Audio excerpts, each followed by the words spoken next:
children of the 50s and 60s. And I know everybody asks a musician, you know, what was the first song that you remember? But I want to know, what was the first song that speared you to your chair? Oh my God.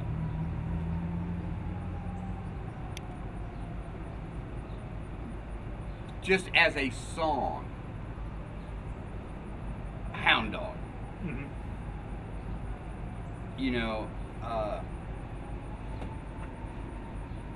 I remember, as you can imagine, very few people in the area I'm from, West Virginia, had a television set.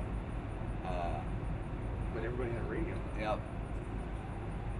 Seeing Elvis Presley that night do Hound Dog, I think that's one of the major moments in American history. And I'll tell you why, as you knew I would.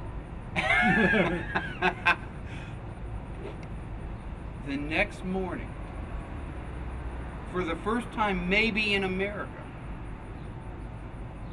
the next morning, young men woke up and didn't want to be their father.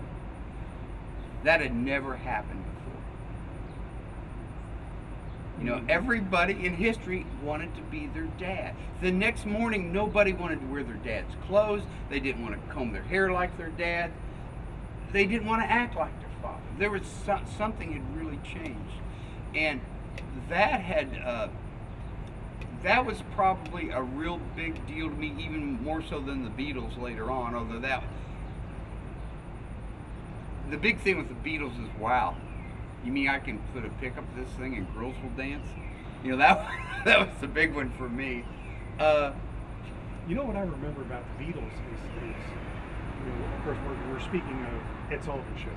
Sure.